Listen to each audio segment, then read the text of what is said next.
नमस्कार। गोस्वामी तुलसीदास जी द्वारा रचित लक्ष्मण मूर्छा और राम विलाप की व्याख्या करने जा रहे हैं। रामचरितमानस के लंका कांड से गृहीत लक्ष्मण के शक्ति बाण लगने से और कवि की मार्मिक स्थलों की पहचान का एक श्रेष्ठ नमूना है। भाई के शोक में विचलित राम का विलाप धीरे धीरे प्रलाप में बदल जाता है, जिसमें लक्ष्मण के प्रति राम के अंदर छिपे प्रेम के कई कोण सहसा अनावृत हो जाते हैं। यह प्रसंग ईश्वरीय राम का पूरी तरह से मानवीकरण कर देता है, जिससे पाठक का काव्य मर्म से सीधा जुड़ाव होता है। भक्त तुलसीदास के भीतर से कवि तुलसी के उभर आने और पूरे प्रसंग का उस पर छा जाने की अनुभूति करता है। चलिए इन पंक्तियों को पढ़ते हैं। किसबी किसान कुल बनिक भिखारी बाट, चाकर चपल नट चोर चार चेतकी, पेट को पड़त गुण गढ़त चढ़त गिरी, अटत गहन गन अहन अखेत की, ऊंचे नीचे करम धर्म अधर्म कर, पेट ही को पचत बेचत बेटा बेट की, तुलसी बुझाई एक राम घन श्याम ही ते, आग बड़ बागिते बड़ी है आग पेट की। इन पंक्तियों में कवि कहता है, आज इतना कठिन समय आ गया है कि मनुष्य के लिए पेट तक भरना कठिन हो गया है। कोई पेट भरने के लिए मजदूरी करता है तो कोई खेती करता है, कोई बनिया बनकर व्यापार करता है तो कोई भीख मांगता है, कोई भाट बनकर राजाओं को और धनिकों का गुणगान करता है तो कोई नौकरी करता है, कोई चंचल अभिनेता बनता है तो कोई चोरी करता है, तो कोई गुणों को सीखते हैं, उनका प्रदर्शन करते हैं। कई लोग इस पेट को भरने के लिए पहाड़ों पर चढ़ते हैं तो कोई शिकार करता है।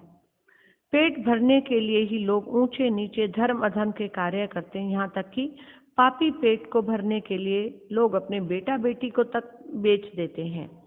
पेट की आग समुद्र की आग से भी बड़ी भयंकर है। श्री राम की कृपा दृष्टि ही इस आग को बुझा सकती है। कवि कहता है कि मैंने घनश्याम रूपी राम की कृपा से अपनी पेट की अग्नि को शांत कर लिया है। अगली पंक्तियों में फिर कवि कहता है, खेती ना किसान को भिखारी ना भीख, बलि बनिक को बनिज ना चाकर को चाकरी, जीविका विहान लोग विद्यमान, सोच बस कहें एक एकन सो कहाँ जाए का करी, बेधू पुराण कहीं लोखूं बिलावत, सांकरे सबे पै राम रावरे कृपा करी, दारिद दसानन दबाई दीन बंधु, दुरित दहन तुलसी हाहा करी। इन पंक्तियों में कवि कहता है कि वर्तमान में समाज की स्थिति ये है कि किसान के पास खेती करने के लिए ना धरती है ना साधन। लोग आर्थिक दृष्टि से इतने कमजोर हो गए हैं कि कोई भिखारियों को भीख तक नहीं देता। व्यापारियों का व्यापार चौपट हो गया है। लोगों को जो सामान खरीदने के लिए उनके पास पैसा नहीं है। कोई किसी के यहाँ नौकरी नहीं करता क्योंकि उसे वहाँ से वेतन नहीं मिलता। धीरे धीरे लोगों की जीविका के साधन समाप्त हो रहे हैं। उन्हें हर समय ये चिंता घेरे रहती है कि वो कहाँ जाएं और क्या करें। हमारी आवश्यकताएं ही पूरी नहीं हो रही। वेद पुराण और धार्मिक ग्रंथों में कहा गया है और इस संसार में देखा भी जा सकता है कि संकट पड़ने पर राम हमेशा कृपा करते हैं। आज गरीबी रूपी रावण संसार को पीड़ित कर रहा है। हे राम, आप दीन बंधु हैं, दरिद्रों और दीनों पर कृपा करने वाले हैं। इसलिए मैं आपसे ये आर्त स्वर में प्रार्थना करता हूँ कि आप पापों से जलते संसार का उद्धार करें। अगली पंक्तियों में कहते हैं, धूत कहो अवधूत कहो, रजपूत कहो जो लाहा कहो को, काहू की बेटी सो बेटा ना ब्याहबे, काहू की जाति बिगाड़ ना सो, तुलसी सरनाम गुलाम है राम को, जाको रचे सो कहे को ओ, मांग के खैबो मसीत बो सोइबो, लैबो को एक ना देबे को न दो। इन पंक्तियों में कवि कहता है, चाहे कोई मुझे धूत कहे अर्थात तपस्वी कहे, कोई मुझे राजपूत समझे या जुलाहा, मुझे इससे कोई फर्क नहीं पड़ता। लोगों के कुछ कहने सुनने का कोई मतलब नहीं, क्योंकि मुझे किसी की बेटी से अपना बेटा नहीं ब्याहना है। इस प्रकार किसी से सामाजिक संबंध बनाकर मैं उनकी जाति नहीं बिगाड़ना चाहता। ये जगत प्रसिद्ध है कि तुलसी केवल राम का गुलाम है, वो श्री राम के अतिरिक्त किसी अन्य का आश्रय नहीं चाहता। इसलिए जिसको जो अच्छा लगे वही मेरे बारे में कहे। मेरा परिचय तो सर्वविदित है। मैं तो मांग कर अपना पेट भरता हूँ, मंदिर में सोता हूँ। मुझे किसी से कुछ लेना देना नहीं है, मेरा किसी से कोई संबंध नहीं है। आगे दोहे में कवि कहता है, तव प्रताप उर राख प्रभु, जेहू नाथ तुरंत, अस कह आयसु पाए पद, बंद चलेऊ हनुमंत। भरत बाहु बलशील गुण, प्रभु पद प्रीत अपार, मन में जात सराहत, पुनः पुनः पवन कुमार। इन पंक्तियों में राम भक्त कवि लंका कांड से आवृत ये पंक्तियां उनका विवरण करते हुए कहते हैं कि युद्ध स्थल में मेघनाथ ने शक्ति चलाकर लक्ष्मण को मूर्छित किया। जब राम को ये पता चला तो बहुत दुखी हुए। जामवंत ने लंका में रहने वाले सुषेण वैद्य को इलाज के लिए बुलाने का परामर्श दिया। हनुमान छोटा रूप धारण कर सुषेण वैद्य को घर सहित उठा लाए। वहां आकर सुषेण ने पर्वत और औषधि का नाम बताया तो हनुमान ये औषधि लाने का जिम्मा अपने ऊपर लेकर उड़ चले। हनुमान जी पर्वत पर पहुंचे, औषधि को ना पहचान पाए तो पर्वत को ही उखाड़ लाए। मार्ग में भरत से मिलन हुआ।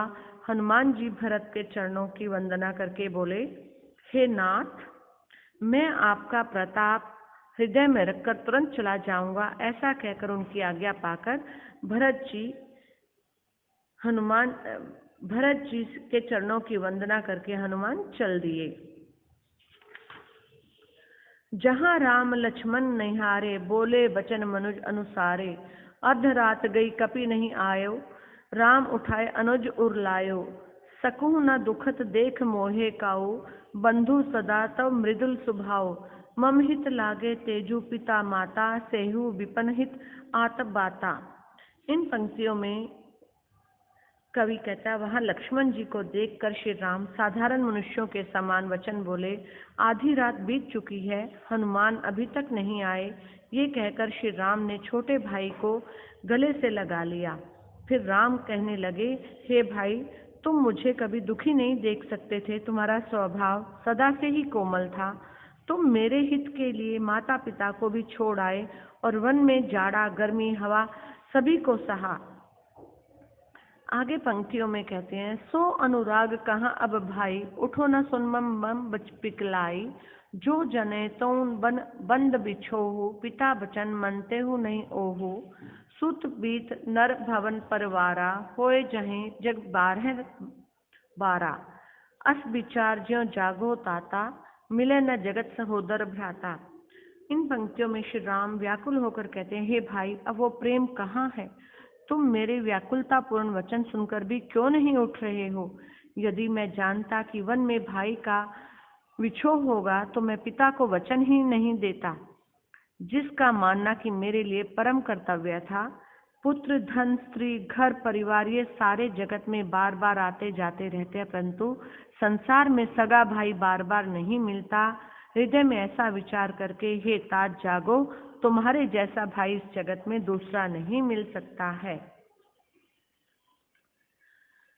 जथा पंख बिन खग अति दीना, मन बिन फेर कबीर कहर खीना, अस मम जीवन बंधु बिन तोही, सो जड़ देव जीवावे मोही, जेहू अवध कवन मोह लाए, नर हेतु प्रिय भाई गवाए, बर अपजस सहेतु जग माहे, नार हानि विशेष छत नाहे।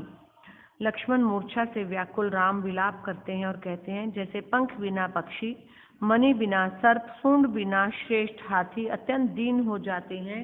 हे भाई, यदि कहीं जड़ देव मुझे जीवित रखे तो तुम्हारे बिना मेरा जीवन ऐसा ही होगा। मैं स्त्री के लिए प्यारे भाई को खोकर कौन सा मुंह लेकर अवध जाऊंगा। मैं जगत में बदनामी भले ही सह लेता, लेकिन जो कुछ भी वीरता नहीं है, स्त्री की हानि से कोई विशेष क्षति नहीं है। अपलोक शोक सुत तोरा, सह निष्ठुर कठोर उर मोरा, निज जननी के एक कुमारा, तात तास तुम्हें प्राण आधारा, सोपस मोहे तुम्हें गह पानी, सब विद सुखद परम हित जानी, उतरो काहे देहूं तई जाए, उठ किन मोहे सिखाओ भाई। उमा एक अखंड रघुराई, नरगत भगत कृपाल दिखाई। इन पंक्तियों में व्याकुल होकर श्री राम विलाप करते हुए कहते हैं कि अब तो हे पुत्र, मेरा निष्ठुर और कठोर हृदय अपयश और तुम्हारे शोक दोनों को ही सहन करेगा। हे तात, तुम अपनी माता के एक ही पुत्र और उसके प्राणाधार हो।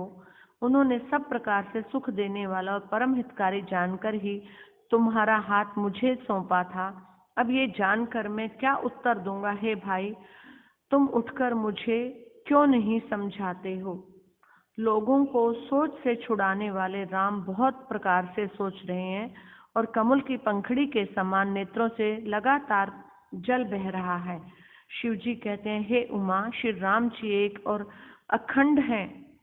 भक्तों पर कृपा करने वाले भगवान की लीला मनुष्य के समान वो दिखा रहे हैं।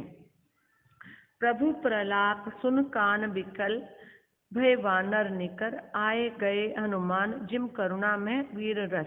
इस सोरठ में कवि क्या कहता है कि प्रभु विराम को विलाप करते सुन वानरों का समूह व्याकुल हो जाता है। इतने में हनुमान जी आ जाते हैं। ऐसा लगता है मानो करुण रस के प्रसंग में वीर रस का प्रसंग आ गया हो।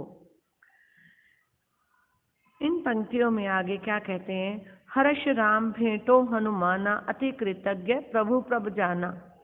तुरत बैद तब किन्हें उपाय, उठ बैठे लक्ष्मण हर्षाई। हृदय पाए प्रभु भेंटत भ्राता, हर्षे सकल भाल कप व्राता। कपि पुनः वेद कहाँ पहुँचाना, जही विधि तबह तह लाए आवा। इन पंक्तियों में श्री राम ने हर्षित होकर हनुमान को गले से लगाया। चतुर प्रभु अत्यंत कृतज्ञ हुए।